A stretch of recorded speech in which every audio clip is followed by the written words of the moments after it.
more successful on your fitness journey. And today's episode is going to actually be based on a question that I recently found.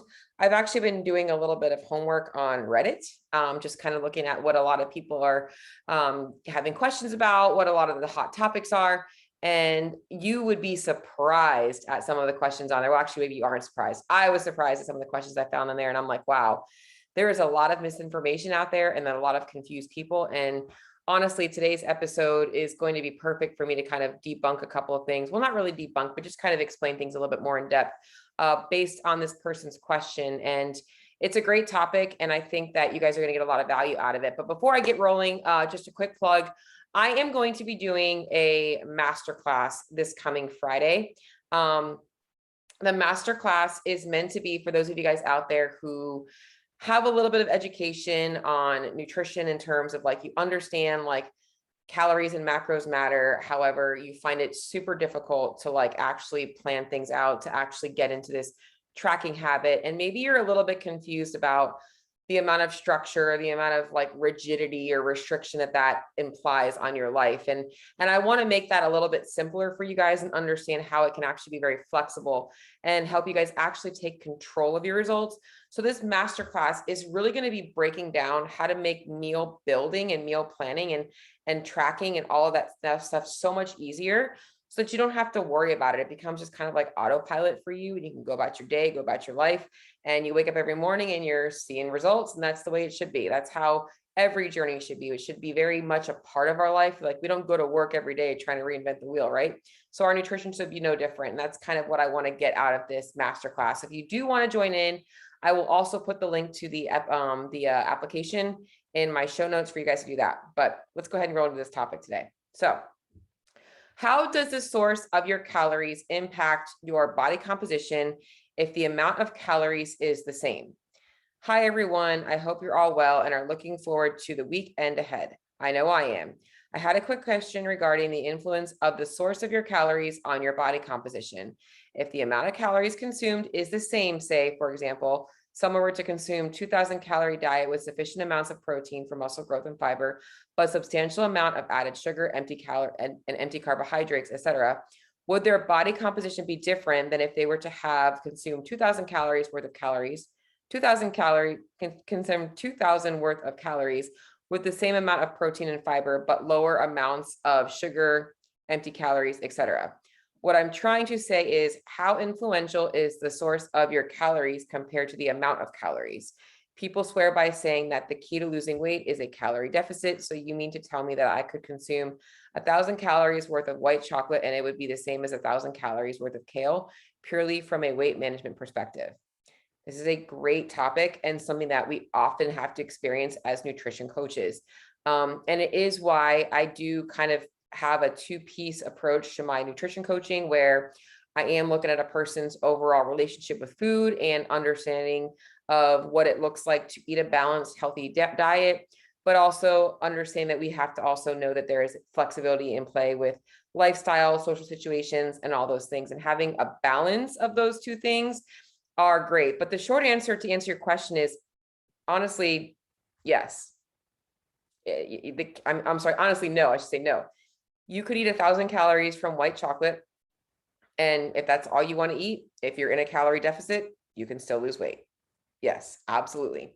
However, I'm going to go into some things today that are going to hopefully help you guys understand why this isn't as cut and dry as it sounds, and that there are some other things to consider in terms of that. So number one, she did mention that protein intake was the same. So she's really looking at tweaking the types of carbohydrates and the types of fats that you're taking in, because she even mentioned fiber being the same, which honestly, if you're changing the type of carbohydrates you're eating, you're likely not getting the same amount of fiber. However, you can still supplement with fiber on a empty carbohydrate, which there is no empty carbohydrates, but on a lower quality diet, you can supplement with fiber and still get the same number of fiber. It's just not coming from whole food. So it looks like protein intake is sufficient. So, because that was going to be my number one thing to consider, is you want to make sure that it's not just calories. So calories matter, but in terms of body composition, you have to make sure you are taking in enough protein, because your body needs those amino acids to promote muscle growth and recovery, also for immune function and things like that. And that's really, really important. Now, the other thing to consider is long-term nutrition deficiencies. However, once again, a person could supplement and get the vitamins and minerals that they're missing from their diet if they don't like to eat a lot of whole foods. So there is those two things that are going to be considered for long-term sustainability in terms of overall health and body composition. So that kind of covers that. So yes, in essence, you could change your body composition as long as you're getting in enough fiber, and in my opinion, enough vitamins and minerals, whether you're supplementing with those, and you're getting enough protein, eating white chocolate, green bean or white chocolate, jelly beans, and things like that. However, let me go into a couple of things now that are going to hopefully explain to you why this isn't always the best approach. So number one is there are some other things to factor in when it comes to carbohydrates and loading. And there's actually a study that I pulled up in terms of body fat storage, because some of our carbohydrates do have an impact on our insulin levels. And this is where the whole like low GI, high GA carbs come into play. It's also why you're going to find that in a post-workout environment, a lot of people will look for those high GI carbohydrates because insulin sensitivity is so high. That's going to allow those nutrients to get shuttled quicker into your muscles. So we are looking for a little bit faster digested carbohydrates then. Now that matters from a matter of how our body is utilizing energy. The matters are small. They're not like, you're not going to like all of a sudden, it's not going to change how fast you lose fat that quickly, but you are going to see some differences in things, and it might make things a little bit more difficult. So I did actually pull up a study, and this is actually a medical study. I shouldn't say a medical study, like a peer-reviewed study that I found. And the study was titled, let me just scroll back a little bit. Effects of diet macronutrient composition on body composition and fat distribution during weight maintenance and weight loss. Basically what they did was they took a couple of controlled studies and they put them on two different diets, same calories. One was on a higher GI food, AKA what she was calling the empty carbohydrates, which is going to be a little bit lower in fiber, mostly like your white flours and sugars. And the other was on a low GI diet, which is going to be more of like your fruits and vegetables, whole grains, and things like that. And what they found was over the course of an 8-week controlled study, that the amount of adipose tissue, fat tissue on the lower GI diet was actually better, like their body composition improved a lot more than the higher GI diet. And the difference though was they actually both did lose the exact same amount of weight, or I shouldn't say the exact same amount, but around the same amount of weight. So the weight loss was the same. However, they were noticing a change in the adipose tissue, specifically in the fat distribution around their abdomen in the lower GI, diet. Now, there's a number of reasons why that could be. It was done with a DEXA scan, which is probably going to be your most accurate way of measuring things. But I think that there are a lot of other things that people don't recognize in terms of like those low GI things. Once again, though, this did not take into factor that maybe those the higher GI diets might not have been having the same amount of fiber. So not as relevant to this girl's question, but it is important to note that the types of food you eat are going to have a little bit different of an impact on your body composition. And once again, these studies, they try and control it as much as they can. There are a lot of variables, but honestly, I also can use my own studies and what I see in terms of the body compositions, and then the types of results I get from my clients that do follow a higher quality food versus a lower quality food diet. So I do think that there is some truth and merit to this, just based on my own personal experiences of what I've seen and honestly how I eat. So just want to kind of pull that together for you guys to kind of give you guys a little bit of a backstory on the low GI versus high GI food. And I can kind of go into a whole episode, and I think I'm going to break down proteins, carbs, and fats so you guys can kind of understand the best foods of each of those sources. But I want to keep today's topic mostly on this because I think it is really important to understand that what she's asking is honestly a question that a lot of people question. It's like, really, that's all that matters? And she's right. Like it's kind of weird to think that, but it is true. You could eat a very low quality diet and actually still lose weight. So now here's where I'm going to go into a couple of other things that are going to affect your results. And I'm going to start by talking about the one thing that people don't understand is that even though, as long as you're in a calorie deficit, whether you're on a high quality diet or a low quality diet, you can still see weight loss. The problem is, and this is where people might have an issue with this, is if you have a large appetite, when you are on a more processed diet, you end up having to drop calories a lot more. Why is that? Well, there's a couple of reasons why. Number one, the thermic effect of feeding is different in a lot of processed foods versus not so processed foods. So for instance, the last thing she talked about was the 1,000 calories worth of white chocolate. Is it the same as 1,000 calories worth of kale? No, because your body has to do a lot more to break down that kale. There's a lot of vitamins and minerals that need to be broken down and utilized and assimilated. There's a lot of fiber that's not getting digested. There's a lot of other things. So the thermic effect of feeding, which is how much energy your body burns just to break down that food, is number one. Number two is the digestibility and absorption of those foods. So your body is likely going to digest and absorb all the calories from white rice, jelly beans, those types of things, white chocolate. It's probably not going to digest and absorb all of those things from things like oatmeal, sweet potato, green beans, and all those things, because there's other things that are going on that are getting passed through. So that is a huge thing, along with, and she mentioned calories, but not really differentiating between carbs and fats. That's a whole other area. Your body is going to store more calories from fat than calories from carbs. Now, that's in a calorie surplus, not in a calorie deficit, because we all know that if you're in a calorie deficit, you're still taking in less energy than you need. However, the storage of those calories from fat is a lot easier than in carbs. So just another thing to think about for those of you guys out there that are a little bit carb phobic. So you end up having to drop calories more, which makes it really hard for you to be consistent if you do have an appetite. You know, this is where a lot of people practice like a lot of like fasting protocols and stuff like that.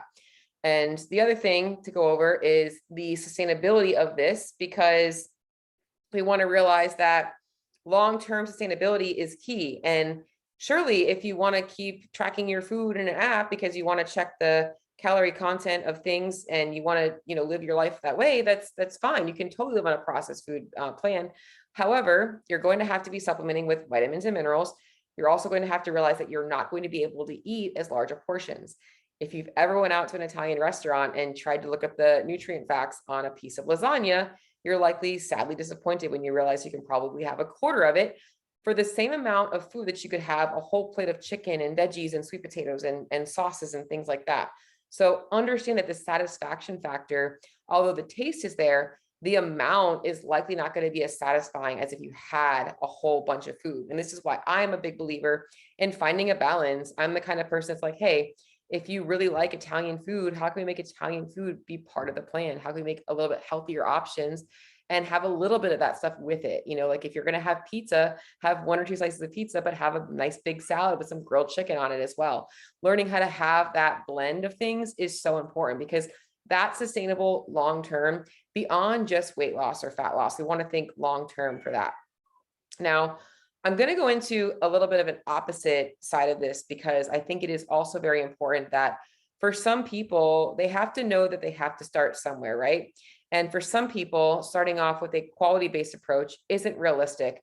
Maybe they do have a really hard time, you know, like they're trying to wrap their head around like meal building and meal planning and all that stuff, but they just don't have the mental capacity to do that, or they're really, really busy and they have to rely on a lot of convenience food. And in those cases, sometimes focusing on calories and macros can actually be more of a good place for them to start than worrying so much about the types of foods and the quality of the foods those foods they're eating. Because if you can make it simple for a person to start to take control of their nutrition one way or the other, it's a great start. It doesn't mean that we're not going to start to change and transition things over time, but sometimes processed foods can actually be easier to control calories. It is also often why sometimes when people are out to eat, I actually do look for things that people might see as quote unquote processed. You know, like when a person's looking for a carb source at a restaurant, it might look a lot more whole food based to have the sweet potato casserole with whatever dried cranberries, because it's all like whole foods, right? However, it's really hard to control the calories in that. We don't know how much oil they're using. We don't know how much of the cranberries or what kind of honey they're using on it. You know, we don't see all that stuff. Whereas I'm like, just have the grilled chicken sandwich. They're like, well, that's so processed. Well, yeah, it is, but it's also a lot easier to control the calories in it. So it's not really a this or that analogy. It's really under a this or that kind of a statement that I'm trying to make here. It's understand that they both play a factor into your results, and that at the end of the day, all food is processed. And if you're really trying to make changes to your health and your performance and all those things, the types of foods you eat are going to matter. It's going to make you feel better. It's going to make you feel more satisfied. You're likely going to have less inflammation in your body, but that's not always the case. Sometimes people do fine on processed foods. It's important to figure out what works best for you and learning how to take that and run with it. And I think that it's really important for you guys to understand that yes, calories do matter most, but the quality of those calories are going to allow you to optimize how you're doing in your day, how you're feeling. So that was my main thing today, was just kind of going over this question, because I thought it would be a really good one for me to unpack. And I think I'm going to tack on this to next week. I'm going to kind of break down, high quality versus low quality on like protein, carbs, and fats. You guys have a little bit of a place to start with those types of things, and how they all fit the day. So that's what I got for you guys today. Hopefully that was a helpful episode. A little bit of a shorter episode today, but that's all I got. Have a great one.